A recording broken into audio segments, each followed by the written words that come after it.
ನಿಮ್ಮ ಡಾಕ್ಟರ್ ನೇರ ಪ್ರಸಾರ ಕಾರ್ಯಕ್ರಮಕ್ಕೆ ಸ್ವಾಗತ. ನಾನು ಶಕುಂತಲಾ ಭೂಷಣ್. ಒತ್ತಡದ ಜೀವನ, ಬದಲಾಗ್ತಾ ಇರೋ ಜೀವನ ಶೈಲಿ, ಜನರಿಗೆ ನೂರಾರು ಆರೋಗ್ಯ ಸಮಸ್ಯೆ, ಯಾವ ಸಮಸ್ಯೆಗೆ ಯಾವ ಚಿಕಿತ್ಸೆ ಎನ್ನುವುದೇ ದೊಡ್ಡ ಚಿಂತೆ. ಇಂತಹ ಸಮಸ್ಯೆ ಇರೋರಿಗೆ ಒಂದೇ ವೇದಿಕೆಯಲ್ಲಿ ಸಿಗುತ್ತೆ ಉತ್ತರ. ಇದೇ ಟಿವಿನ ವಿಶೇಷ ಕಾರ್ಯಕ್ರಮ ನಿಮ್ಮ ಡಾಕ್ಟರ್.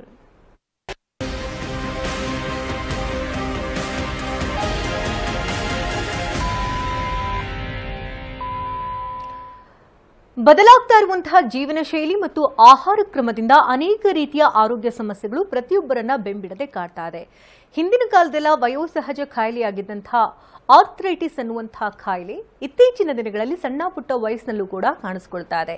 ಈ ಆರ್ಥ್ರೈಟಿಸ್ ಅಂತ ಅಂದ್ರೆ ಏನು, ಯಾವ ಕಾರಣಕ್ಕಾಗಿ ಆರ್ಥ್ರೈಟಿಸ್ ಬರುತ್ತೆ, ಆರ್ಥ್ರೈಟಿಸ್ ನಲ್ಲಿ ಎಷ್ಟು ವಿಧಗಳಿದೆ, ಆರ್ಥ್ರೈಟಿಸ್ ಬಂದ ನಂತರದಲ್ಲಿ ಏನೆಲ್ಲ ದೇಹದಲ್ಲಿ ಬದಲಾವಣೆಗಳಾಗುತ್ತೆ, ಇದಕ್ಕೆ ಚಿಕಿತ್ಸೆ ಯಾವ ರೀತಿ ಇರಬೇಕು, ಲೈಫ್ ಸ್ಟೈಲ್ ಮಾಡಿಫಿಕೇಶನ್ ಹೇಗಿರಬೇಕು, ಜೊತೆಗೆ ಆಹಾರ ಪಥ್ಯ ಯಾವ ರೀತಿ ಇರಬೇಕು, ಹೋಮಿಯೋಪತಿನಲ್ಲಿ ಇದಕ್ಕೆ ಚಿಕಿತ್ಸಾ ವಿಧಾನ ಹೇಗಿದೆ, ಪರ್ಮನೆಂಟ್ ಆಗಿ ಆರ್ಥ್ರೈಟಿಸ್ ನ ನಾವು ತೊಡೆದು ಹಾಕಬಹುದಾ, ಇದೆಲ್ಲದರ ಬಗ್ಗೆ ಸಂಕ್ಷಿಪ್ತ ಮಾಹಿತಿನ ಕೊಡೋದಕ್ಕೆ ನಮ್ಮ ಹೋಮಿಯೋಪತಿಯ ವೈದ್ಯರಾಗಿರ್ತಕ್ಕಂಥ ಡಾಕ್ಟರ್ ಮಂಜುನಾಥ್ ಅವರು ನಮ್ಮೊಂದಿಗಿದ್ದಾರೆ. ಬನ್ನಿವ್ರನ್ನ ಕಾರ್ಯಕ್ರಮಕ್ಕೆ ವೆಲ್ಕಮ್ ಮಾಡೋಣ. So welcome to show. Thank you.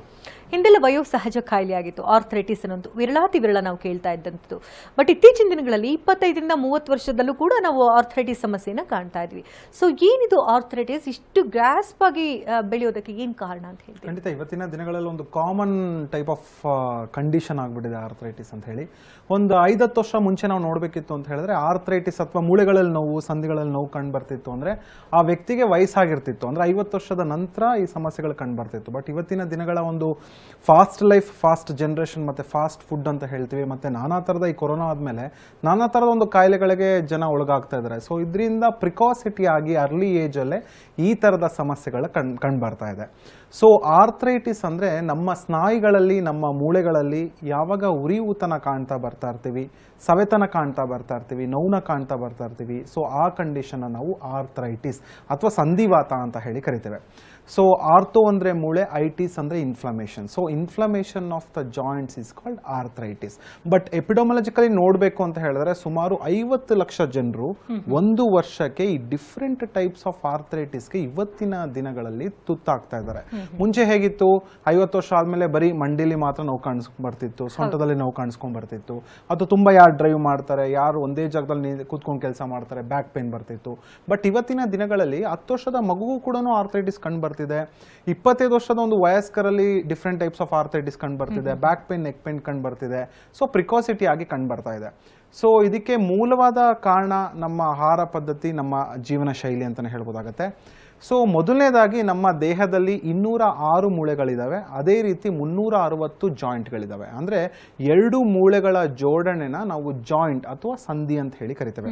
So ಈ ಜಾಯಿಂಟ್ ಅಂತ ಹೇಳಿದ್ರೆ ಬರೀ 2 ಮೂಳೆ ಜೋಡಣೆ ಆದ್ರೆ ಜಾಯಿಂಟ್ ಆಗೋದಿಲ್ಲ. ಸೊ ಅದಕ್ಕೆ ಸಪೋರ್ಟಿಂಗ್ ಸ್ಟ್ರಕ್ಚರ್ಸ್ ಆಗಿ, ಸೊ ಒಂದು ಮೂಳೆಗೆ ಪರ್ದೆ ಆಗಿರುವಂತದ್ದೇ ಆರ್ಟಿಕ್ಯುಲರ್ ಕಾರ್ಟಿಲೇಜ್ ಅಂತ ಹೇಳಿ ಕರಿತೇವೆ. ಸೊ ಒಂದು ಮೂಳೆಗೆ ಒಂದು ಮೂಳೆ ಘರ್ಷಣೆ ಆಗದೆ ಇರೋದಕ್ಕೆ ನಾವು ದಿನದ ಜೀವನದಲ್ಲಿ ನಡಿಬೇಕಾಗತ್ತೆ, ಕೂತ್ಕೊಳ್ಬೇಕಾಗತ್ತೆ, ಎದೊಳ್ಬೇಕಾಗತ್ತೆ. ಸೊ ಅದಕ್ಕೆಲ್ಲ ಘರ್ಷಣೆ ಆಗದೆ ಇರೋದಕ್ಕೆ ಆರ್ಟಿಕ್ಯುಲರ್ ಕಾರ್ಟಿಲೇಜ್ ಒಂದು ಪರ್ದೆ ಆಗಿ ನಮ್ಮ ಮೂಳೆ ಮೇಲೆ ಇರುತ್ತೆ.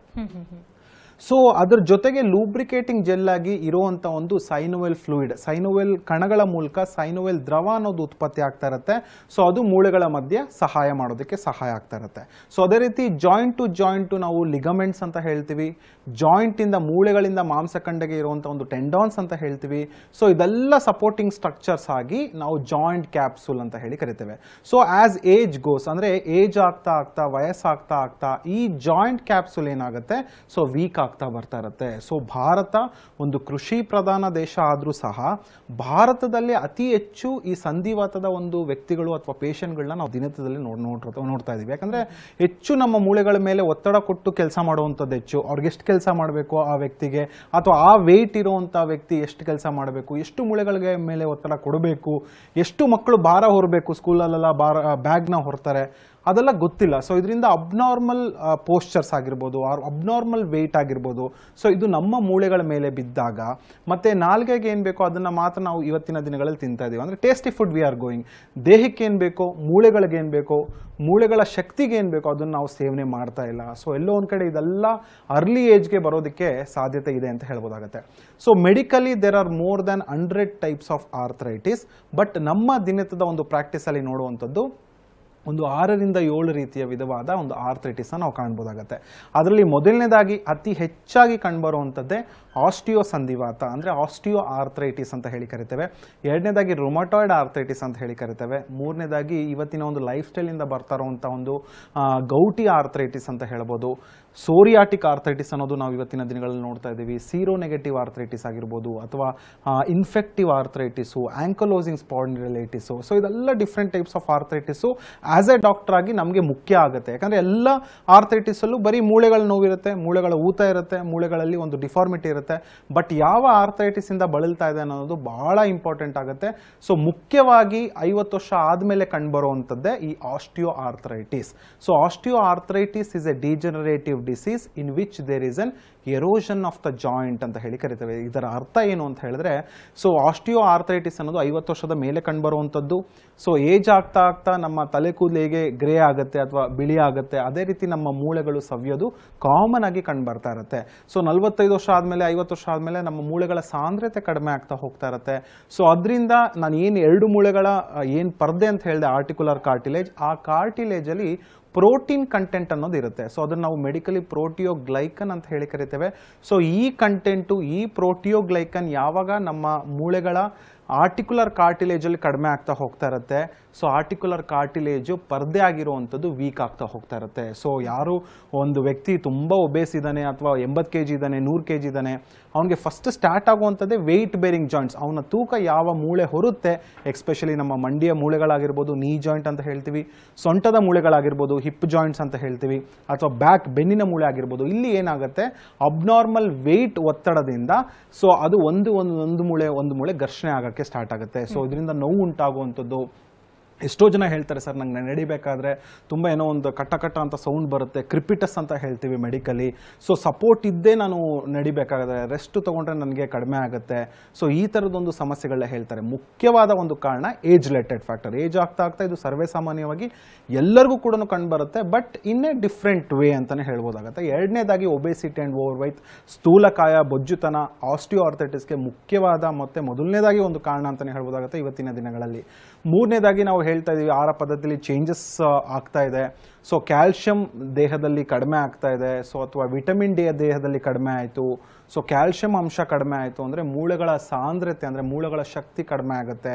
ಸೊ ಇದರಿಂದ ಆರ್ಥ್ರೈಟಿಸ್ ಬರುವಂಥ ಲಕ್ಷಣಗಳಾಗಿರ್ಬೋದು, ಅಥವಾ ಏನೋ ಒಂದು ಇಂಜುರಿ ಆಯಿತು, ಏಟಾಯಿತು, ಪೆಟ್ಟು ಬಿತ್ತು, ಸೊ ಇದರಿಂದ ನನಗೆ ಜಾಯಿಂಟ್ ಕ್ಯಾಪ್ಸುಲ್ ವೀಕ್ ಆಗಿ ಕೂಡ ಆರ್ಥ್ರೈಟಿಸ್ ಬರುವಂಥ ಲಕ್ಷಣಗಳಿರುತ್ತೆ. ಒಬ್ರು ಕಾಲರ್ ಇದ್ದಾರೆ, ಮಾತನಾಡಿಸೋಣ. ಬಾಬು ಕರೆ ಮಾಡಿದ್ದಾರೆ ಬೆಂಗಳೂರಿಂದ. ನಮಸ್ತೆ ಬಾಬು ಅವರೇ. ನಮಸ್ತೆ ಡಾಕ್ಟರ್ ಇದ್ದಾರೆ, ಮಾತನಾಡಿ. ಸಮಸ್ಯೆ ಏನು? ನಮಸ್ತೆ ಬಾಬು ಅವರೇ, ಹೇಳಿ ಏನ್ ಸಮಸ್ಯೆ? ನಮಸ್ಕಾರ ಸರ್. ಹೇಳಿ ಸರ್. ಸರ್ ನಮ್ಮ ಅಕ್ಕೋರಿಗೆ 2 ಕೈ ಊತ ಬರುತ್ತೆ ಸರ್. ಕೈ ಅಂದ್ರೆ ಇಲ್ಲಿ ಯಾವ ಮೂಳೆ? ಜಾಯಿಂಟ್ ಅಲ್ಲ, ಸಂಧಿ ಇಲ್ಲ ಅಥವಾ ಜಾಯಿಂಟ್ ಸರ್. ಈ ಜಾಯಿಂಟ್ ಗೆಲ್ಲ ಗಾಡಿ ರೇಸ್ ಮಾಡ್ತೀವಲ್ಲ ಆ ಜಾಯಿಂಟ್. ಓಕೆ. ಸೊ ಕೈನ ಬೆರಳು ಕೂಡ ಊತ ಬರುತ್ತಾ ಅಥವಾ ಓನ್ಲಿ ಎಲ್ಬೋ ಜಾಯಿಂಟ್ಸ್ ಮಾತ್ರನಾ? ಇಲ್ಲ ಸರ್, ಎಲ್ಲ ಕೈನೇ ಊತ ಬರುತ್ತೆ. ಕೈ ಊತ ಬರುತ್ತೆ. ಓಕೆ. 2 ಕೈ ಸರ್, ಮೊಳಕೈ ಹಿಡ್ಕೊಂಡು ಬಟ್ಟಿನ ಮಟ್ಟ. ಓಕೆ. ಏನಾದ್ರೂ ಪರೀಕ್ಷೆಗಳನ್ನ ಮಾಡಿಸಿದ್ರಾ ಬಾಬು ಅವರೇ? ಮಾಡ್ಸಿನ್ ಸರ್. ಅದಕ್ಕೆ ಬೆಳಗಾವ್ ಡಾಕ್ಟರ್ಗೆ ಹೋಗಿದ್ದೇವೆ ಸರ್. ಏನಂತ ಹೇಳಿದ್ದಾರೆ? ಏನ್ ಸಮಸ್ಯೆ ಅಂತ ಹೇಳಿದ್ದಾರೆ? ಸಂಧಿವಾತ ಅಂತ ಹೇಳಿದ್ರು. ಓಕೆ. ಸಂಧಿವಾತ ನೀವು ಕಾರ್ಯಕ್ರಮ ನೋಡ್ತಿದ್ರೆ ನಾನು ಹೇಳಿದೆ, ಆರ್ಥ್ರೈಟಿಸ್ ಅಲ್ಲಿ ಡಿಫ್ರೆಂಟ್ ಟೈಪ್ಸ್ ಆಫ್ ಆರ್ಥ್ರೈಟಿಸ್ ಇದೆ. ಬಟ್ ಮಹಿಳೆಯರಲ್ಲಿ ಹೆಚ್ಚು ಕಂಡುಬರುವಂತ ಒಂದು ಈ ರುಮಟೆಡ್ ಆರ್ಥ್ರೈಟಿಸ್ ಆಗಿರ್ಬೋದು, ಗೌಟಿ ಆರ್ಥ್ರೈಟಿಸ್ ಆಗಿರ್ಬೋದು, ಅಥವಾ ಸೀರೋ ನೆಗೆಟಿವ್ ಆರ್ಥ್ರೈಟಿಸ್ ಅಂತ ಹೇಳ್ತೀವಿ, ಈ ತರದ ಒಂದು ಸಮಸ್ಯೆಗಳಿರುತ್ತೆ. ಬರೀ ಸಂಧಿವಾತ ಅಂತ ಹೇಳಿ ಜನರಲೈಸ್ಡ್ ಆಗಿ ಮೆಡಿಕೇಶನ್ಸ್ ಖಂಡಿತ ತಗೊಳ್ಬೇಡಿ. ಸೊ ಯಾವ ಆರ್ಥ್ರೈಟಿಸ್ ಇಂದ ಬಳಲ್ತಾ ಇದಾರೆ ಅನ್ನೋದು ಬಹಳ ಇಂಪಾರ್ಟೆಂಟ್ ಆಗುತ್ತೆ. ಮೂಳೆಯಲ್ಲಿ ನೋವು ಬರ್ತಿದೆ ಅಂದ್ರೆ ಮೂಳೆಯಲ್ಲಿ ಸಮಸ್ಯೆ ಇರುತ್ತೆ ಅಂತ ಖಂಡಿತ ತಿಳ್ಕೊಳ್ಬೇಡಿ. ರಕ್ತದಲ್ಲಿ ಸಮಸ್ಯೆಗಳಿರುತ್ತೆ. ಅದು ಟ್ರೀಟ್ಮೆಂಟ್ ಕೊಡೋದಕ್ಕಿಂತ ಮುಂಚೆ ಯಾವ ಆರ್ಥ್ರೈಟಿಸ್ ಇಂದ ಬಳಲ್ತಾ ಇದ್ದಾರೆ ಅನ್ನೋದು ತಿಳ್ಕೊಳ್ಳೋದು ಆಸ್ ಎ ವೈದ್ಯರಾಗಿ ನಮ್ಮ ಕರ್ತವ್ಯ. ಅದಕ್ಕೆ ತಕ್ಕಂತೆ ಪರೀಕ್ಷೆಗಳನ್ನ ಮಾಡಿಸಿ ನೀವು ಒಂದ್ಸರಿ ಬರ್ಬೋದಾಗತ್ತೆ. ಧನ್ಯವಾದ ಬಾಬು ಅವರೇ ಕರೆ ಮಾಡೋದಕ್ಕಾಗಿ. ತುಂಬಾ ಜನಕ್ಕೆ ಈಗಷ್ಟೇ ಕರೆ ಮಾಡಿದವರು ಹೇಳ್ತಾ ಇದ್ರು ಸಂಧಿವಾತ ಇರಬಹುದು ಅಂತ ಹೇಳ್ತಾ ಇದ್ರು. ಅಂದ್ರೆ ಇದು ಆರ್ಥ್ರೈಟಿಸ್ ಅಂತ ತಿಳ್ಕೊಳ್ಳೋದಕ್ಕೆ ತುಂಬಾ ಟೈಮ್ ವೇಸ್ಟ್ ಮಾಡಿರ್ತಾರೆ. ನಂತರದಲ್ಲಿ ಪೇನ್ ಉಲ್ಬಣ ಆದ್ಮೇಲೆ ಡಾಕ್ಟರ್ ಹತ್ರ ಹೋಗ್ತಾರೆ. ಸೊ ಬೇಸಿಕ್ ಆಗಿ ಈ ರೀತಿ ಸಿಂಪ್ಟಮ್ಸ್ಗಳು ಇದು ಆರ್ಥ್ರೈಟಿಸ್ ಆಗಿರುತ್ತೆ ಅಂತ ತಿಳ್ಕೊಳ್ಳೋದು ಹೇಗೆ? ಏನಾದ್ರೂ ಬೇಸಿಕ್ ಟೆಸ್ಟ್ಗಳನ್ನ ಮಾಡಿಸ್ಬೇಕಾ? ಖಂಡಿತ ಮಾಡಿಸ್ಬೇಕಾಗುತ್ತೆ. ಎಲ್ಲ ಕಾಯಿಲೆಗಳಿಗೂ ಅದರ ಆದ ಒಂದು ಪರೀಕ್ಷೆಗಳು, ಅದರ ಆದ ಒಂದು ಸ್ಟೇಜಸ್ಗಳು, ಹಂತಗಳು ಇರುತ್ತೆ.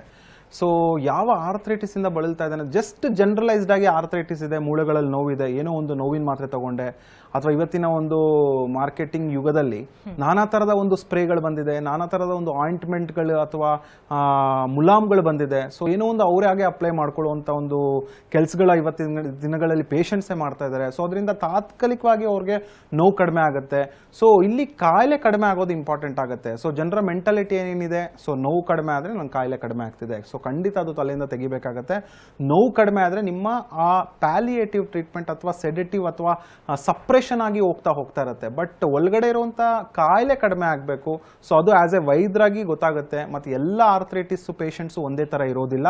ಸೊ ಇದು ಹಂತವಾಗಿ ಕ್ಷೀಣಿಸುವಂತ ಒಂದು ಕಾಯಿಲೆ. ಯಾರು ಒಂದು ವಾರದಲ್ಲಿ ನನಗೆ ಆಸ್ಟಿಯೋ ಆರ್ಥ್ರೈಟಿಸ್ ಬಂದ್ಬಿಡ್ತು ಡಾಕ್ಟರ್, ಅಥವಾ ಒಂದು ದಿವಸದಲ್ಲಿ ನನಗೆ ಗೌಟಿ ಆರ್ಥ್ರೈಟಿಸ್ ಬಂದ್ಬಿಡ್ತು ಅಂತ ಹೇಳೋದಿಲ್ಲ. ಸೊ ಇದಕ್ಕೆ ಪ್ರೀವಿಯಸ್ ಹಿಸ್ಟ್ರಿನ ನಾವು ತಗೊಳ್ಬೇಕಾಗತ್ತೆ. ಸೊ ಅದಕ್ಕೆ ಆಸ್ ಎ ಹೋಮಿಯೋಪತಿಕ್ ವೈದ್ಯರಾಗಿ ಆರ್ಥ್ರೈಟಿಸ್ ಬಂತು ಅಂತ ಹೇಳಿದ್ರೆ ನಾವು ಡೀಟೇಲ್ ಕೇಸ್ ಹಿಸ್ಟ್ರಿನ ತಗೊಳ್ತೀವಿ. ಯಾಕೆ ಬಂತು, ಯಾಕೆ ಆ ಏಜಲ್ಲೇ ಬಂತು, ಏನಾದರೂ ಹೆರಿಡಿಟರಿ ಟೆಂಡೆನ್ಸಿ ಕಾರಣನ, ಆನುವಂಶಿಕತೆ ಕಾರಣನ, ಅವ್ರು ಕೆಲಸ ಮಾಡೋ ರೀತಿ ಕಾರಣನ, ಅಥವಾ ವಾತಾವರಣ ಕಾರಣ, ಏನ್ ಕಾರಣ, ಹ್ಯಾಬಿಟ್ಸ್ ಕಾರಣನ, ಇದೆಲ್ಲ ನಾವು ತಿಳ್ಕೊಂಡು ಅದರ ತಕ್ಕಂತೆ ಆ ಮೆಡಿಸಿನ್ ಪೇಷಂಟ್ಗೆ ಒಂದು ಮೆಡಿಸಿನ್ಸ್ ಕೊಟ್ಟಾಗ ಕಾಯಿಲೆ ಕಡಿಮೆ ಆಗುತ್ತೆ. ಸೊ ಕಾಯಿಲೆ ಕಡಿಮೆ ಆದ್ರೆ ಆಟೋಮೆಟಿಕಲಿ ನೋವುಗಳು ಕಡಿಮೆ ಆಗುತ್ತೆ. ಸೊ ಇದು ಆಸ್ ಎ ವೀಕ್ಷಕರು ತಿಳ್ಕೊಳ್ಬೇಕು ಅನ್ನೋದು ಹೇಳ್ಬೋದು. ಇನ್ನು ಆರ್ಥ್ರೈಟಿಸ್ ಬಂದವರು ತುಂಬಾನೇ ಓನ್ ಮೆಡಿಕೇಶನ್ಸ್ ಕೂಡ ಹೆಚ್ಚಾಗಿ ಮಾಡ್ಕೊಳ್ತಿರ್ತಾರೆ. ಹತ್ತಿರದಲ್ಲಿರುವಂಥ ಮೆಡಿಕಲ್ ಸ್ಟೋರ್ಗೆ ಹೋಗಿ ಟ್ರೀಟ್ಮೆಂಟ್ ತಗೊಳ್ತಾರೆ. ಒಂದಷ್ಟು ದಿನಗಳಿಗೆಲ್ಲ ಪೈನ್ ಕಡಿಮೆ ಆಗುತ್ತೆ, ಬಟ್ ಮತ್ತೆ ಅಗೇನ್ ರಿಪೀಟ್ ಆಗೋಕೆ ಚಾನ್ಸಸ್ ಆಗುತ್ತೆ. ಸೊ ಈ ರೀತಿ ಇರುವ ಸಂದರ್ಭದಲ್ಲಿ ಇದನ್ನ ಬ್ಯಾಲೆನ್ಸ್ ಮಾಡೋದು ಹೇಗೆ, ಅಂದ್ರೆ ವೈದ್ಯರನ್ನ ಯಾವ ಸಂದರ್ಭದಲ್ಲಿ ನಾವು ಭೇಟಿ ಮಾಡಬೇಕು ಅಂತ ಹೇಳಿ? ಖಂಡಿತ ಕಾಮನ್ ಸಿಂಪ್ಟಮ್ಸ್ ಅಥವಾ ಅನ್ಕಾಮನ್ ಸಿಂಪ್ಟಮ್ಸ್ ಅಂತ ಹೇಳ್ತೀವಿ. ಸೊ ಮೂಳೆಗಳಲ್ಲಿ ನೋವು ಬರೋದು ಸರ್ವೇ ಸಾಮಾನ್ಯವಾಗಿ ಡಿಪೆಂಡೆನ್ಸಿ ಆಗ್ಬಿಡ್ತಾರೆ. ಎಷ್ಟೋ ಜನರಲ್ಲಿ ನಾವು ನೋಡಿರ್ಬೋದು. ಸೊ ಮೂಳೆಗಳಲ್ಲಿ ನೋವು ಬಂತು ಅಂದ್ರೆ ಇನ್ನೊಬ್ರು ಡಿಪೆಂಡ್ ಮೇಲೆ ಅವ್ರ ಕೆಲಸಗಳು ಮಾಡ್ತಾ ಇರ್ತಾರೆ, ಅವ್ರ ಕೆರಿಯರ್ ಡೆವಲಪ್ ಆಗ್ತಾ ಹೋಗ್ತಾ ಇರುತ್ತೆ. ಸೊ ಇದು ಮಾಡಕ್ ಹೋಗ್ಬಾರ್ದು. ಮೇನ್ ಆಗಿ ಒಂದೇ ಆಸ್ಟಿಯೋ ಆರ್ಥ್ರೈಟಿಸ್ ಒಂದೇ ಇಲ್ಲ, ಬರೀ ನೋವಷ್ಟೇ ಇದಕ್ಕೆ ಸೀಮಿತ ಇಲ್ಲ. ಇನ್ನೊಂದು ನಾನು ಎರಡನೇದಾಗಿ ಹೇಳಿದೆ ರುಮಟಾಯ್ಡ್ ಆರ್ಥ್ರೈಟಿಸ್ ಅಂತ ಹೇಳಿ. So rheumatoid arthritis is an auto immune condition in which our own body system is affected by its own immunity ಅಂತ ಹೇಳಿ ಕರಿತೇವೆ ಮೆಡಿಕಲಿ. ಸೊ ಇದರ ಅರ್ಥ ಇಷ್ಟೇ. ಸೊ ಪ್ರತಿಯೊಬ್ಬರ ದೇಹದಲ್ಲಿ ರೋಗ ನಿರೋಧಕ ಶಕ್ತಿ ಅನ್ನೋದು ಇರುತ್ತೆ, ಅಥವಾ ರೆಸಿಸ್ಟೆನ್ಸ್ ಪವರ್ ಅನ್ನೋದಿರುತ್ತೆ. ಅದು ನಮ್ಮ ದೇಹದ ಮೂಳೆಗಳು ಸಪೋರ್ಟ್ ಮಾಡೋ ಬದಲು ಆಟೋ ಇಮ್ಯುನಿಟಲ್ಲಿ ಏನಾಗುತ್ತೆ, ಡೆಸ್ಟ್ರಾಯ್ ಮಾಡ್ತಾ ಹೋಗ್ತಾ ಇರುತ್ತೆ. ಸೊ ಅದಕ್ಕೆ ಇದು ಆಸ್ಟಿಯೋ ಆರ್ಥ್ರೈಟಿಸ್ ಏಜ್ ಆದ್ಮೇಲೆ ಬಂತು ಅಂದ್ರೆ, ಈ ರುಮಟಾಯ್ಡ್ ಆರ್ಥ್ರೈಟಿಸ್ ನಾವು 8 ವರ್ಷದ ಮಕ್ಕಳಲ್ಲಿ ಕಂಡುಬರ್ಬೋದು, 15 ವರ್ಷದ ಒಂದು ಮಕ್ಕಳಲ್ಲಿ ಕಂಡುಬರ್ಬೋದು, 25 ವರ್ಷದ ಒಂದು ವಯಸ್ಕರಲ್ಲಿ ಕಂಡುಬರ್ಬೋದಾಗುತ್ತೆ. ಸೊ ಇದು ಮೇನ್ ಆಗಿ ಸ್ಮಾಲರ್ ಜಾಯಿಂಟ್ಸ್ ಇಂದ ಅಫೆಕ್ಟ್ ಆಗ್ತಾ ಹೋಗ್ತಾ ಇರುತ್ತೆ. ಅಂದ್ರೆ ಏನೋ ಬರೀ ಮಂಡಿಲಿ ಒಂದು ನೋವು ಬಂದ್ರೆ ಅಷ್ಟೇ ಟ್ರೀಟ್ಮೆಂಟ್ ತಗೊಳ್ಬೇಕು ಅನ್ನೋದಿಲ್ಲ. ಕೈ ಬೆರಳಲ್ಲಿ ನೋವು ಬರುವಂಥದ್ದು, ನೋವಿನ ಜೊತೆಗೆ ಸ್ಟಿಫ್ನೆಸ್ ಅಂತ ಹೇಳ್ತೀವಿ, ಬಿಗಿತದ ಭಾವನೆ ಉಂಟಾಗ್ತಾ ಇರುತ್ತೆ. ಎಷ್ಟೋ ಜನ ಕ್ಲಾಸಿಕ್ ಸಿಂಪ್ಟಮ್ಸ್ ಹೇಳ್ತಾರೆ, ಸರ್ ನಂಗೆ ಬೆಳಗ್ಗೆ ಎದ್ದಿದ ತಕ್ಷಣ ಆ ಚಳಿಗೆ ನನಗೇನೋ ಹಿಡ್ಕೊಂಡ್ಬಿಡುತ್ತೆ, ಸ್ವಲ್ಪ ಮೂವ್ಮೆಂಟ್ಸ್ ಆಗೋದಕ್ಕೆ ಸ್ವಲ್ಪ ಟೈಮ್ ಬೇಕು, ಅಥವಾ ಒಂದು 2-3 ಹೆಜ್ಜೆ ಇಡೋದಕ್ಕೆ ನನಗೆ ಕಷ್ಟ ಆಗುತ್ತೆ, ಒಂದು 10 ಹೆಜ್ಜೆ ಇಟ್ಟರೆ ನನಗೆ ಸ್ವಲ್ಪ ರಿಲೀಫ್ ಅನ್ಸುತ್ತೆ. ಸೊ ಇದೆಲ್ಲ ಸ್ಟಿಫ್ನೆಸ್ ಸಿಂಪ್ಟಮ್ಸ್ ಅಂತ ಹೇಳ್ತೀವಿ. ಕಾಲಿನ ಜಾಯಿಂಟ್ಸ್ಗಳಲ್ಲಿ ಊತ ಬರುವಂಥದ್ದು, ಕೈ ಬೆರಳಲ್ಲಿ ಊತ ಬರುವಂಥದ್ದು. ಸೊ ಇದು ನೋವಷ್ಟೇ ಸೀಮಿತ ಇರೋದಿಲ್ಲ. ರುಮಟಾಯ್ಡ್ ಆರ್ಥ್ರೈಟಿಸ್ ಅಲ್ಲಿ ಡಿಫಾರ್ಮಿಟಿ ಅಂತ ಹೇಳ್ತೀವಿ, ಮೂಳೆಗಳ ವಕ್ರತೆ ಕೂಡ ಕಂಡು ಬರ್ಬೋದಾಗುತ್ತೆ. ಮೂಳೆಗಳು ಈ ರೀತಿ ವಕ್ರತೆಗಳಿಗೆ ಉಂಟಾಗ್ತಾ ಹೋಗ್ತಾ ಇರುತ್ತೆ. ಒಂದು ಶರ್ಟ್ ಬಟನ್ ಕೂಡ ಅವ್ರಿಗೆ ವೇರ್ ಮಾಡೋಕ್ಕಾಗೋದಿಲ್ಲ. ಸೊ ಅಥವಾ 1 kg ವೆಯ್ಟ್ ಕೂಡ ಲಿಫ್ಟ್ ಮಾಡೋಕ್ಕಾಗೋದಿಲ್ಲ, ಕೂಂಬು ಮಾಡೋಕ್ಕಾಗೋದಿಲ್ಲ. ಸೊ ಈ ತರದ ಒಂದು ಲಕ್ಷಣಗಳಿಗೆ ಸಿಂಪ್ಟಮ್ಸ್ಗೆ ಒಳಗಾಗ್ಬಿಡ್ತಾರೆ. ಸೊ ರುಮಟಾಯ್ಡ್ ಆರ್ಥ್ರೈಟಿಸ್ ಇಂದ ಬಳಲ್ತಾ ಇರೋರಿಗೆ ಮಾತ್ರ ಗೊತ್ತು ಎಷ್ಟೆಲ್ಲ ಸಮಸ್ಯೆಗಳಿಗೆ ಅವ್ರಿಗೆ ಒಳಗಾಗಬೇಕಾಗುತ್ತೆ. ಡೈಲಿ ಸ್ಟೆರಾಯ್ಡ್ಸ್ಗಳನ್ನ ತಗೊಳ್ಳುವಂಥದ್ದು, ಡೈಲಿ ನೋವಿನ ಮಾತ್ರೆಗೆ ಒಳಗಾಗುವಂಥದ್ದು. ಸೊ ಅವ್ರು ಅದಿಲ್ಲ ಅಂದ್ರೆ ಜೀವನನೇ ಮಾಡೋಕ್ಕಾಗೋದಿಲ್ಲ, ಆ ತರದ ಒಂದು ಸ್ಥಿತಿಗೆ ಬಂದ್ಬಿಡ್ತಾರೆ. ಸೊ ನೆಗ್ಲೆಕ್ಟ್ ಮಾಡಕ್ ಹೋಗ್ಬೇಡಿ, ಸೆಲ್ಫ್ ಮೆಡಿಕೇಶನ್ಸ್ ಮಾಡಕ್ ಹೋಗ್ಬೇಡಿ. ಇದಕ್ಕೆ ಮುಖ್ಯ ಕಾರಣ ಹೆರಿಡಿಟರಿ ಟೆಂಡೆನ್ಸಿ ಆಗಿರ್ಬೋದು, ಮತ್ತು ಇವತ್ತಿನ ದಿನಗಳಲ್ಲಿ ಮಾನಸಿಕ ಒತ್ತಡ. ಯಾರಿಗೆ ಇಲ್ಲ ಒತ್ತಡ? ಸೊ ಸ್ಟ್ರೆಸ್ ಅನ್ನೋದು ಯಾವಾಗ ಡಿಸ್ಟ್ರೆಸ್ ಆಗುತ್ತೆ, ಸೊ ನಮ್ಮ ಕೆಲಸಗಳನ್ನೇ ನಾವು ಇಷ್ಟಪಡ್ದಿರ ನಾವು ಅದನ್ನ ಒತ್ತಡ ಅಂತ ತಗೊಳ್ತೀವಿ. ಅದು ಡಿಸ್ಟ್ರೆಸ್ ಆದಾಗ ಆಟೋ ಇಮ್ಯುನಿಟಿ ಆಗಿ ಈ ರೀತಿ ಒಂದು ಕಾಯಿಲೆಗಳು ಬರುತ್ತೆ. ಸೊ ಯಾರ್ಯಾರಿಗೆ family history of rheumatoid arthritis ಅಥವಾ ಫ್ಯಾಮಿಲಿ ಹಿಸ್ಟ್ರಿ ಆಫ್ ಎನಿ ಸಂಧಿವಾತಗಳಿದ್ರೆ ಅವರ ನೆಕ್ಸ್ಟ್ ಜನರೇಷನ್ ಕೇರ್ ಮಾಡ್ಕೊಳ್ಳುವಂಥದ್ದು, ಅದೇ ರೀತಿ ಒಂದು 10 ಪಟ್ಟು ಅವರು ಒಂದು ಸೂಕ್ಷ್ಮತೆಗೆ ಒಳಗಾಗುವಂಥದ್ದು ಬಹಳನೇ ಇಂಪಾರ್ಟೆಂಟ್ ಅಂತ ಈ ಮೂಲಕ ಹೇಳ್ಬೋದು. ಇನ್ನಷ್ಟು ವಿಚಾರಗಳನ್ನ ನಾನು ನಿಮ್ಮ ಹತ್ರ ಪಡ್ಕೊಳ್ತೀನಿ. ಇವತ್ತಿನ ಸಂಚಿಕೆಯಲ್ಲಿ ಆರ್ಥ್ರೈಟಿಸ್ ಸಮಸ್ಯೆ ಬಗ್ಗೆ ಮಾತನಾಡ್ತಾ ಇದ್ವಿ. ಈ ಬಗ್ಗೆ ಮಾತನಾಡೋದಕ್ಕೆ ನಮ್ಮ ಹೋಮಿಯೋಪತಿಯ ವೈದ್ಯರಾಗಿರತಕ್ಕಂಥ ಡಾಕ್ಟರ್ ಮಂಜುನಾಥ್ ಅವರು ನಮ್ಮೊಂದಿಗಿದ್ದಾರೆ. ಇನ್ನಷ್ಟು ಮಾಹಿತಿಯನ್ನು ಪಡ್ಕೊಳ್ಳೋಣ. ಇನ್ನು ಚಳಿಗಾಲ ಆಗಿರೋದ್ರಿಂದ ಈ ಸಂದರ್ಭದಲ್ಲಿ ರೋಗ ಉಲ್ಬಣ ಆಗುವಂತ ಸಂದರ್ಭ, ಅಂದ್ರೆ ಆರ್ಥ್ರೈಟಿಸ್ ಇಂದ ಯಾರೆಲ್ಲ ಬಳಲ್ತಾ ಇರ್ತಾರೋ ಅವರು ಡಬಲ್ ಪೇನ್ ಅನ್ನು ಅನುಭವಿಸ್ತಾರೆ ಈ ಸಂದರ್ಭದಲ್ಲಿ. ಸೊ ಗೌಟಿ ಆರ್ಥ್ರೈಟಿಸ್ ಅಂತ ಹೇಳ್ತಾ ಇದೆ, ತುಂಬಾನೇ ಡೇಂಜರಸ್ ಅಂತ. ಸೊ ಇದ್ರ ಬಗ್ಗೆ ತಿಳಿಸಿ. ಖಂಡಿತ ಈ ಚಳಿಗಾಲ ಅಥವಾ ವಿಂಟರ್ ಸೀಸನ್, ರೈನಿ ಸೀಸನ್ ಬಂತು ಅಂದ್ರೆ 2 ಕಾಯಿಲೆಗಳ ಒಂದು ಪೇಷಂಟ್ಸ್ ಹೆಚ್ಚಾಗ್ಬಿಡುತ್ತೆ ಅವ್ರ ಸಿಂಪ್ಟಮ್ಸ್. ಒಂದು ಅಲರ್ಜಿ ಮತ್ತೆ ಆಸ್ತಮಾ ಇರೋ ಪೇಷಂಟ್ಸ್, ಇನ್ನೊಂದು ಈ ಆರ್ಥ್ರೈಟಿಸ್ ಪೇಷಂಟ್ಸ್. ಯಾಕಂದ್ರೆ ನಮ್ಮ ಮೂಳೆಗಳು ಕೋಲ್ಡ್ಗೆ ಬಹಳನೇ ಒಂದು ಸೂಕ್ಷ್ಮ, ಕೋಲ್ಡ್ಗೆ ಬಹಳನೇ ಒಂದು ಸೆನ್ಸಿಟಿವ್. ಅದಕ್ಕೆ ನಾವು ಆರ್ಥರೈಟಿಸ್ ಪೇಷಂಟ್ಸ್ AC ಕೆಲಸ ಮಾಡುವಂಥದ್ದು ಅಥವಾ ಥಂಡಿಯ ವಾತಾವರಣದಲ್ಲಿ ಕೆಲಸ ಮಾಡುವಂಥದ್ದು ಖಂಡಿತ ಆದಷ್ಟು ಸ್ವಲ್ಪ ಅವಾಯ್ಡ್ ಮಾಡಬೇಕು ಅಂತ ಹೇಳ್ತೀವಿ. ಸೊ ಮೂರನೇದಾಗಿ ಹೇಳುವಂಥದ್ದೇ ಈ ಗೌಟಿ ಆರ್ಥರೈಟಿಸ್ ಇವತ್ತಿನ ದಿನಗಳಲ್ಲಿ ಬಹಳ ಜನ ಈ ಡಯಾಗ್ನೋಸ್ ಮಾಡಿ ಬರ್ತಾ ಇದ್ದಾರೆ. So gouty arthritis is a metabolic disorder in which there is an high uric acid level in the blood ಅಂತ ಹೇಳ್ತೀವಿ. ಅಂದ್ರೆ ನಮ್ಮ ರಕ್ತದಲ್ಲಿ ಎಲ್ಲರ ರಕ್ತದಲ್ಲಿ ಯೂರಿಕ್ ಆಸಿಡ್ ಅಂಶ ಅನ್ನೋದಿರುತ್ತೆ. ಅದು ನಾರ್ಮಲ್ ಆಗಿ 3.5 ರಿಂದ 7.0 ಮಿಲಿಗ್ರಾಮ್ ಪರ್ ಡೆಸಿಲೀಟರ್ ಇರಬೇಕಾಗುತ್ತೆ. ಸೊ ಯಾರ ದೇಹದಲ್ಲಿ 7 ಮೇಲೆ ಹೋಯ್ತು ಯೂರಿಕ್ ಆಸಿಡ್ ಅಂದ್ರೆ ಆ ಯೂರಿಕ್ ಆಸಿಡ್ ಏನಾಗುತ್ತೆ ಕ್ರಿಸ್ಟಲ್ಸ್ ಆಗಿ ಜಾಯಿಂಟ್ ಮೇಲೆ ಡೆಪಾಸಿಟ್ ಆಗ್ಬಿಡುತ್ತೆ. ಸೊ ಅದನ್ನ ನಾವು ಪೊಡೆಗ್ರಾ ಸ್ವೆಲ್ಲಿಂಗ್ ಅಂತ ಹೇಳ್ತೀವಿ ಅಥವಾ ಕ್ರಿಸ್ಟಲ್ ಡೆಪಾಸಿಟ್ಸ್ ಅಂತ ಹೇಳ್ತೀವಿ. ಸೊ ಫಸ್ಟ್ ಜಾಯಿಂಟ್ ಮೇಲೆ ಅಫೆಕ್ಟ್ ಆಗುವಂಥದ್ದೇ ಫಸ್ಟ್ ಮೆಟಾಟಾರ್ಸೋಫೆಲೆಂಜಿಯಲ್ ಜಾಯಿಂಟ್ ಅಂತ ಹೇಳ್ತೀವಿ. ಅಂದ್ರೆ ಕಾಲಿನ ಹೆಬ್ಬೆಟ್ಟು ಮೇಲೆ ಎಷ್ಟೋ ಜನರಲ್ಲಿ ನಾವು ನೋಡಿರ್ಬೋದು, ಕಾಲಿನ ಹೆಬ್ಬೆಟ್ಟು ತುಂಬಾ ಊತಕ್ಕೆ ಒಳಗಾಗಿರುತ್ತೆ, ರೆಡ್ ಆಗಿರುತ್ತೆ. ಅವರು ಕೇಳಿದ್ರೆ ಯಾವಾಗಲೂ ಜಾಯಿಂಟ್ಸ್ ಪೇನ್ ಅಂತ ಹೇಳ್ತಾ ಇರ್ತಾರೆ. ಸೊ ಇದೆಲ್ಲ ಗೌಟಿ ಆರ್ಥರೈಟಿಸ್ನ ಒಂದು ಲಕ್ಷಣ. ಇದಕ್ಕೆ ಮುಖ್ಯ ಕಾರಣ ನಾವು 3 ಕಾರಣ ಹೇಳ್ಬೋದು. ಮೊದಲನೇದಾಗಿ ಹೆರಿಡಿಟಿ ಟೆಂಡೆನ್ಸಿ, ಅಂದ್ರೆ ಅನುವಂಶಿಕತೆ, ತಂದೆಗೆ ಗೌಟಿ ಆರ್ಥರೈಟಿಸ್ ಇರುವಂಥದ್ದು ಅಥವಾ ತಾಯಿಗೆ ಗೌಟಿ ಆರ್ಥರೈಟಿಸ್ ಇರುವಂಥದ್ದು. ಸೊ ಈ ತರ ಇತ್ತು ಅಂದ್ರೆ ಅವರ ನೆಕ್ಸ್ಟ್ ಜನರೇಷನ್ ಅಥವಾ ಅವರ ನೆಕ್ಸ್ಟ್ ಮಕ್ಕಳಿಗೆ ಬರುವಂತ ಸಾಧ್ಯತೆ ಖಂಡಿತ ಇರುತ್ತೆ. ಎರಡನೇದಾಗಿ ಮೆಡಿಕಲ್ ಕಂಡೀಷನ್ಸ್ ಇಂದ ಬಂದ್ಬಿಡುತ್ತೆ. ಸೊ ಆರ್ಥರೈಟಿಸ್ ಅಂದ್ರೆ ಬರೀ ಒಂದೇ ಕಾಯಿಲೆ ಅಂತಲ್ಲ. ಸೊ ಹಿಂದೆ ಬೇರೆ ಬೇರೆ ಕಾಯಿಲೆಗಳಿರುತ್ತೆ. ಫಾರ್ ಎಕ್ಸಾಂಪಲ್ ಶುಗರ್ ಇಂದ ಬಳಲ್ತಾ ಇರ್ತಾರೆ, ಡಯಾಬಿಟಿಸ್ ಇಂದ ಬಳಲ್ತಾ ಇರ್ತಾರೆ, ಅಥವಾ ಥೈರಾಯ್ಡ್ ಇಂದ ಬಳಲ್ತಾ ಇರ್ತಾರೆ. ಎಷ್ಟೋ ಜನಕ್ಕೆ CKD ಅಂತ ಹೇಳ್ತೀವಿ, ಕ್ರಾನಿಕ್ ಕಿಡ್ನಿ ಕಂಡೀಷನ್ಸ್ ಅಂತ. ಸೊ ಕಿಡ್ನಿಯ ವೈಫಲ್ಯತೆ ಉಂಟಾಗಿದ್ರೆ, ಸೊ ಕಿಡ್ನಿಯ ಡಿಸೀಸ್ ಇತ್ತು ಅಥವಾ BP ಇತ್ತು, ಸೊ ಈ ತರದ ಅಥವಾ ಹೈ ಕೊಲೆಸ್ಟ್ರಾಲ್, ಹೈಪರ್ ಕೊಲೆಸ್ಟ್ರಿಮಿಯಾ ಅಂತ ಹೇಳ್ತೀವಿ, ಕೊಲೆಸ್ಟ್ರಾಲ್ ಅಂಶ ಅಥವಾ ಕೊಬ್ಬಿನ ಅಂಶ ಯಾರಲ್ಲಿ ಹೆಚ್ಚಿರುತ್ತೆ ಅಂಥವ್ರು they are more prone to get an gouty arthritis ಅಂತ ಹೇಳ್ಬೋದು. ಇದು ಮೂರನೇ ಕಾರಣವಾಗಿ ಹೇಳುವಂಥದ್ದೇ ನಮ್ಮ ಲೈಫ್ ಸ್ಟೈಲ್ ಮುಖ್ಯವಾದ ಕಾರಣ. ಯಾರು ರೆಡ್ ಮೀಟ್ನ ಯಾರು ಅತಿ ಹೆಚ್ಚಾಗಿ ಸೇವನೆ ಮಾಡ್ತಾರೆ, ಮಾಂಸಾಹಾರನ ಯಾರು ಹೆಚ್ಚಾಗಿ ಸೇವನೆ ಮಾಡ್ತಾರೆ, ಮತ್ತೆ ಪ್ರೋಟೀನ್ ಡಯಟ್ನ ಯಾರು ಹೆಚ್ಚು ತಗೊಳ್ತಾರೆ. ಸೊ ನಾರ್ಮಲ್ ಆಗಿ ಪ್ರೋಟೀನ್ ಬೇಕು, ಅದಕ್ಕಿಂತ ಹೆಚ್ಚು ತಗೊಳ್ಳುವಂತ ಒಂದು ಪ್ರಮೇಯ ಇವತ್ತಿನ ದಿನಗಳಲ್ಲಿ ಈ ಜಿಮ್ಗಳೆಲ್ಲ ಹೋಗ್ತಾರೆ, ಪ್ರೋಟೀನ್ ಪೌಡರ್ಸ್ಗಳನ್ನ ತಗೊಳ್ತಾರೆ, ಅದರ ಜೊತೆಗೆ ಮಾಂಸಾಹಾರನ ಸೇವನೆ ಮಾಡ್ತಾರೆ, ಧೂಮಪಾನಕ್ಕೆ ಒಳಗಾಗ್ತಾರೆ. ಸೊ ಅದೇ ರೀತಿ ಬಟಾಣಿಗಳನ್ನ ಹೆಚ್ಚಾಗಿ ತಗೊಳ್ಳುವಂಥದ್ದು ಅಥವಾ ಸ್ಪಿನಾಚ್, ಪಾಲಕ್ ಸೊಪ್ಪುಗಳನ್ನ ಹೆಚ್ಚಾಗಿ ತಗೊಳ್ಳುವಂಥದ್ದು, ಫಿಸಿಕಲ್ ಆಕ್ಟಿವಿಟೀಸ್ ಇಲ್ಲದೆ ಇರುವಂಥದ್ದು. ಸೊ ಇದೆಲ್ಲ ಗೌಟಿ ಆರ್ಥರೈಟಿಸ್ಗೆ ಯೂರಿಕ್ ಆಸಿಡ್ ಅಂಶನ ಹೆಚ್ಚು ಮಾಡೋದಕ್ಕೆ ಬಹಳನೇ ಕಾರಣ ಅನ್ನೋದು ಹೇಳ್ಬೋದು. ಗೌಟಿ ಆರ್ಥರೈಟಿಸ್ ಇಂದ ಯಾರಲ್ಲಿ ಬಳಲ್ತಾ ಇದ್ದಾರೆ, ಸೊ ಅವ್ರಿಗೆ ಒಂದು ಅಡ್ವೈಸ್ ಕೊಡೋದಕ್ಕೆ ಇಷ್ಟಪಡ್ತೀನಿ. ಈ ಸಿಟ್ರಿಕ್ ಆಸಿಡ್ ಫ್ರೂಟ್ಸ್ನ ಆದಷ್ಟು ಹೆಚ್ಚು ತಗೊಳ್ಬೇಕು. ಲೆಮನ್ ಜ್ಯೂಸು ಅಥವಾ ಲೆಮನ್ ಸೋಡಾ ರಿಲೇಟೆಡ್ ಅವರು ಡ್ರಿಂಕ್ಸ್ನ ತಗೊಂಡ್ರೆ ಯೂರಿಕ್ ಆಸಿಡ್ ಅಂಶ ಕಡಿಮೆ ಆಗ್ತಾ ಹೋಗ್ತಾ ಇರುತ್ತೆ. ಸೊ ಇದು ಕೂಡ ಬರೀ ನೋವಷ್ಟೇ ಸೀಮಿತ ಅಲ್ಲ, ಶಿಫ್ಟಿಂಗ್ ಪೇನ್ಸ್ ಇರುತ್ತೆ. ಸರ್ ನನಗೆ ಯಾಕೋ ಎಲ್ಬೋಲಿ ನೋವು ಬರ್ತಾ ಇದೆ, ಯಾಕೋ ವ್ರಿಸ್ಟಲ್ಲಿ ಪೇನ್ ಬರ್ತಿದೆ, ಯಾಕೋ ಆಂಕಲ್ ರೀಜನ್ ಅಲ್ಲಿ ಪೇನ್ ಬರ್ತಿದೆ, ಒಂದೊಂದು ದಿನ ಒಂದೊಂದು ಜಾಯಿಂಟ್ ಅಲ್ಲಿ ನೋವು ಬಂದ್ರೆ ಖಂಡಿತ that is an uncommon symptom. So ಖಂಡಿತ ವೈದ್ಯನ ಭೇಟಿ ಆಗಬೇಕು. ಇದು ಮುಲಾಮ್ ಹಚ್ಚೋದ್ರಿಂದ, ಸ್ಪ್ರೇಗಳು ಅಪ್ಲೈ ಮಾಡೋದ್ರಿಂದ, ನೋವಿನ ಮಾತ್ರೆಗಳು ತಗೊಂಡೋದ್ರಿಂದ ಇದು ವಾಸಿ ಆಗೋದಿಲ್ಲ. ಸೊ ಕಾಯಿಲೆಗೆ ನೀವು ಔಷಧಿನ ತಗೊಳ್ಬೇಕು, ಬರೀ ಲಕ್ಷಣಕ್ಕಲ್ಲ. ಸೊ ಕಾಯಿಲೆ ಕಡಿಮೆ ಆಯ್ತು ಅಂದ್ರೆ ಆಟೋಮೆಟಿಕಲಿ ಲಕ್ಷಣ ಕೂಡ ಕಡಿಮೆ ಆಗ್ತಾ ಬರುತ್ತೆ. ಗುರು ಕರೆ ಮಾಡಿದ್ರೆ ಕಲಬುರಗಿಯಿಂದ. ನಮಸ್ತೆ ಗುರು ಅವರೇ. ನಮಸ್ತೆ ಮೇಡಮ್. ಡಾಕ್ಟರ್ ಇದ್ದಾರೆ, ಮಾತನಾಡಿ. ನಮಸ್ತೆ ಗುರು ಅವರೇ, ಹೇಳಿ ಏನ್ ತೊಂದ್ರೆ? ನಮಸ್ಕಾರ ಸರ್. ಹೇಳಿ. ನಮ್ಗೆ ಸ್ವಲ್ಪ ಫಸ್ಟ್ಗೆ ಒಂದು 6 ತಿಂಗಳಿಂದ ಬ್ಯಾಕ್ ಪೇನ್ ಅಂತ ಇತ್ತು ಸರ್. ಓಕೆ. ಆಮೇಲೆ ಸ್ವಲ್ಪ ಟೆಸ್ಟ್ ಎಕ್ಸ್ರೇ ಅದು ಮಾಡೋದು ಸರ್. ಓಕೆ. ಬ್ಯಾಕ್ ಅಲ್ಲಿ sir L4 L5 disc bulge ಅಂತ ಬರ್ತದೆ ಸರ್. ಡಿಸ್ಕ್ ಬಲ್ಜ್ ಅಂತ ಬಂದಿದೆ. ಏನ್ ಕೆಲಸ ಮಾಡ್ತೀರಾ ಗುರು ಅವರೇ? ಅದೇ ಏನೂ ಇಲ್ಲ ಸರ್, ಮಾಮೂಲಿ ಬೈಕ್ ಮೇಲೆ ಜಾಸ್ತಿ ತಿರುಗಾಡಿದೆ ಸರ್ ಒಂದು 7-8 ವರ್ಷದಿಂದ. ಓಕೆ. ಡಿಸ್ಕ್ ಬಲ್ಜ್ ಅಂತ ಬಂತು. ಆಮೇಲೆ ಸರ್ ಸ್ವಲ್ಪ ಲೈಟ್ ಆಗಿ ಗಂಟು ಆಯ್ತು sir side disc L3 L4 L5 ಕಡೆ ಗಂಟು ಬಂತು ಸರ್. ಒಂದು ಈ ಕಡೆ ಎರಡೂ, ಈ ಕಡೆ 3 ಈ ಕಡೆ 3 ಬಂತು ಸರ್. ಸರಿ. ಓಕೆ. ಆಮೇಲೆ ಸರ್ ಕಡೆ ಹೋಗೋಣ, ಅವರು RA ಟೆಸ್ಟ್, CRP ಮತ್ತೆ ಯೂರಿಕ್ ಆಸಿಡ್ ಅವೆಲ್ಲ ಟೆಸ್ಟ್ ಮಾಡೋ ಸರ್. ಅದೆಲ್ಲ ನಾರ್ಮಲ್ ಇದೆಯಾ? ಅವೆಲ್ಲ ನಾರ್ಮಲ್ ಇದೆ sir. Okay. This is purely case of disc bulge ಅಥವಾ ಡಿಸ್ಕ್ ಪ್ರೊಲ್ಯಾಪ್ಸ್ ಅಂತ ಹೇಳ್ತೀವಿ. ಸೊ ನಿಮ್ಮ ಸ್ಟೇಜು ಬರೀ ಡಿಸ್ಕ್ ಬಲ್ಜ್ ಅಲ್ಲೇ ಇತ್ತು ಅಂದ್ರೆ ಏನು ಯೋಚನೆ ಮಾಡಬೇಡಿ, ಔಷಧಿ ತಗೊಳ್ಳಿ, ಆರಾಮಾಗ್ತೀರಾ.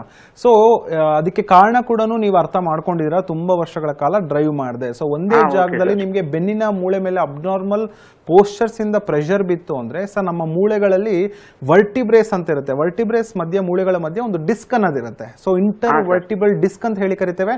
ಸೊ ಅದರಲ್ಲಿ ಒಂದು ಇನ್ನರ್ ರಿಂಗ್ ಮತ್ತೆ ಔಟರ್ ರಿಂಗ್ ನ್ಯೂಕ್ಲಿಯಸ್ ಪಲ್ಪೋಸಸ್ ಮತ್ತೆ ಆನ್ಯುಲಸ್ ಫೈಬ್ರೋಸಿಸ್ ಅಂತ ಮೆಡಿಕಲ್ ಅದನ್ನ ನಾವು ಹೇಳ್ತೀವಿ. ಸೊ ಯಾವಾಗ ಅದಕ್ಕೆ ಅಬ್ನಾರ್ಮಲ್ ಒತ್ತಡ ಕೊಡ್ತೀರಾ ಆ ಡಿಸ್ಕ್ ಬಲ್ಜ್ ಆಗುತ್ತೆ. ಸೊ ಅದಕ್ಕೆ ಒತ್ತಡ ಹೆಚ್ಚಾದಾಗ ಊತ ಬರುತ್ತೆ. ಸೊ ಇದು ನಾರ್ಮಲ್ ಕ್ರಿಯೆ. ಆ ಊತಕ್ಕೂ ನೀವು ಕರೆಕ್ಟ್ ಆಗಿ ಟ್ರೀಟ್ಮೆಂಟ್ ತಗೊಂಡಿಲ್ಲ ಅಂತ ಹೇಳಿದ್ರೆ ಅದು ಸ್ಲಿಪ್ ಆಗ್ತಾ ಹೋಗ್ತಾ ಇರುತ್ತೆ, ಜಾರಕ್ಕೆ ಸ್ಟಾರ್ಟ್ ಆಗುತ್ತೆ. ಅದನ್ನೇ ನಾವು ಸ್ಲಿಪ್ಪಿಂಗ್ ಡಿಸ್ಕ್ ಅಂತ ಹೇಳಿ ಕರಿತೇವೆ, ಅಥವಾ IVDP intervertebral disc prolapse ಅಂತ ಹೇಳಿ ಕರಿತೇವೆ. ಸೊ ಪ್ರೊಲ್ಯಾಪ್ಸ್ ಆಯಿತು ಅಂದ್ರೆ ಅಲ್ಲಿರೋ ನರಗಳ ಮೇಲೆ ಒತ್ತಡ ಬೀಳುತ್ತೆ. ಸೊ ಅಲ್ಲಿರುವಂತ ಒಂದು ನರಗಳಿಗೆ ಪ್ರೆಷರ್ ಹೆಚ್ಚಾಗುತ್ತೆ. ಸೊ ಅದರಿಂದ ಬ್ಯಾಕ್ ಪೇನು, ಬರೀ ಬೆನ್ನಿನ ನೋವು ಅಷ್ಟೇ ಅಲ್ಲ, ತೊಡೆ ಹಿಂಭಾಗದಲ್ಲಿ ನೋವು ಬರುವಂಥದ್ದು, ಕಾಫ್ ಮಸಲ್ಸ್ ಬರುವಂಥದ್ದು ನೋವು, ಕಾಲಿನ ತನಕ ಅದು ನೋವು ಹೆಚ್ಚಾಗಬಹುದು. ಲಂಬಾರ್ ಸ್ಪಾಂಡಿಲೈಟಿಸ್ ಅಂತ ಹೇಳಿ ಕರಿತೇವೆ. ಸೊ ಅದೆಗಳ ಮೂಳೆಗಳ ಒಂದು ಘರ್ಷಣೆ ಉಂಟಾಯಿತು ಅಂದ್ರೆ ಲಂಬಾರ್ ಸ್ಪಾಂಡಿಲೋಸಿಸ್ ಅಂತ ಹೇಳಿ ಕರಿತೇವೆ. ಸೊ ಇದೆಲ್ಲ ಒಂದು ಕ್ರಿಯೆ. ಓಕೆ, ನಿಮಗೆ ಏಜ್ ಇರೋದ್ರಿಂದ ಸೊ ಖಂಡಿತ ಈ ಸ್ಟೇಜಸ್ ಅಲ್ಲಿ ಔಷಧಿ ಅವಶ್ಯಕತೆ ಖಂಡಿತ ಇದೆ. ಸೊ ಜೊತೆಗೆ ನೀವು ಎಕ್ಸರ್ಸೈಸ್ ಮಾಡಿ. ಮೊದಲನೇದಾಗಿ ಕಾರಣನ ನಾವು ಅವಾಯ್ಡ್ ಮಾಡಬೇಕಾಗತ್ತೆ. ಡೈಲಿ 50 ಕಿಲೋಮೀಟರ್ ಡ್ರೈವ್ ಮಾಡುವಂಥದ್ದು, 80 ಕಿಲೋಮೀಟರ್ ಡ್ರೈವ್ ಮಾಡುವಂಥದ್ದು ಖಂಡಿತ ಮಾಡಕ್ಕೆ ಹೋಗಬೇಡಿ. ಲಂಬೋಸ್ಯಾಕ್ರಲ್ ಬೆಲ್ಟ್ ಅಂತ ಬರುತ್ತೆ, ಆ ಬೆಲ್ಟ್ನ ವೇರ್ ಮಾಡಿ ಡೈಲಿ ಒಂದು 10 ನಿಮಿಷ, ಒಂದು 1/4 ಗಂಟೆಗಳ ಕಾಲ ಒಂದು ಬ್ಯಾಕ್ ಮಸಲ್ ಸ್ಟ್ರೆಂತ್ ಎಕ್ಸರ್ಸೈಸಸ್ ನಮ್ಮ ವೈದ್ಯರು ನಿಮಗೆ ತಿಳಿಸ್ಕೊಡ್ತಾರೆ. ಸೊ ಜೊತೆಗೆ ಹೋಮಿಯೋಪತಿಕ್ ಮಾತ್ರೆಗಳಲ್ಲಿ ಬಹಳನೇ ಒಳ್ಳೆ ಮಾತ್ರೆಗಳಿದೆ ಬ್ಯಾಕ್ ಪೇನ್ ಕಡಿಮೆ ಮಾಡೋದಕ್ಕೆ. ಏನು ಯೋಚನೆ ಮಾಡಬೇಡಿ, ಗುಲ್ಬರ್ಗದಿಂದ ಕರೆ ಮಾಡ್ತಾ ಇದ್ದೀರಾ, ಕಲಬುರಗಿಲಿ ನಮ್ಮ ಶಾಖೆ ಇದೆ, ಹೋಗಿ ಭೇಟಿಯಾಗಿ ನುರಿತ ವೈದ್ಯರು ಇರ್ತಾರೆ ಸರ್. ಧನ್ಯವಾದ ಬಾಬು ಅವರೇ ಕರೆ ಮಾಡೋದಕ್ಕಾಗಿ. ಸರ್, ಕಾರ್ಯಕ್ರಮಕ್ಕೆ ಆಗಮಿಸಿ ಆರ್ಥರೈಟಿಸ್ ಅಂತ ಅಂದ್ರೇನು, ಯಾವ ಕಾರಣಕ್ಕಾಗಿ ಬರುತ್ತೆ, ಬಂದ ನಂತರದಲ್ಲಿ ಯಾವ ರೀತಿ ಗುಣಪಡಿಸಿಕೊಳ್ಳಬಹುದು ಅಂತ ತಿಳಿಸ್ಕೊಡೋದಕ್ಕಾಗಿ ವೀಕ್ಷಕರ ಪರವಾಗಿ, ವಾಹಿನಿ ಪರವಾಗಿ ಧನ್ಯವಾದ ನಮಗೆ. ವೀಕ್ಷಕರೇ, ಡಾಕ್ಟರ್ ಮಂಜುನಾಥ್ ಅವ್ರನ್ನ ಭೇಟಿ ಮಾಡಬೇಕಂದ್ರೆ ಅಡ್ರೆಸ್ ಪ್ಲೇಟ್ ಈ ರೀತಿ ನೋಟ್ ಮಾಡ್ಕೊಳ್ಳಿ. ನಮ್ಮ ಹೋಮಿಯೋಪತಿ ಬೆಂಗಳೂರಿನ ಶಾಖೆಗಳು ಮಲ್ಲೇಶ್ವರಂ ಹಾಗೂ ಜಯನಗರದಲ್ಲಿದೆ. ಇತರೆ ಶಾಖೆಗಳು ಹುಬ್ಬಳ್ಳಿ, ಮೈಸೂರು, ದಾವಣಗೆರೆ, ಕಲಬುರಗಿ, ಹಾಸನ, ಶಿವಮೊಗ್ಗ, ಹೊಸಪೇಟೆ, ಬೆಳಗಾವಿ ಹಾಗೂ ಉಡುಪಿಯಲ್ಲಿದೆ. ಹಾಗೆ ಮಹಾರಾಷ್ಟ್ರ, ಮುಂಬೈ, ಪುಣೆ, ಸೋಲಾಪುರ, ಕೋಲ್ಹಾಪುರ, ನಾಗ್ಪುರ, ಔರಂಗಾಬಾದ್, ನಾಸಿಕ್ನಲ್ಲೂ ಕೂಡ ಇದೆ. ಕಾಂಟ್ಯಾಕ್ಟ್ ನಂಬರ್ ಈ ರೀತಿ ಇದೆ: 9620240240. ಇದು ಈ ಹೊತ್ತಿನ ವಿಶೇಷ. ನಿಮ್ಮ ಡಾಕ್ಟರ್ ನಿರಂತರ ಸುದ್ದಿಗಾಗಿ ನೋಡ್ತಾರೆ TV9.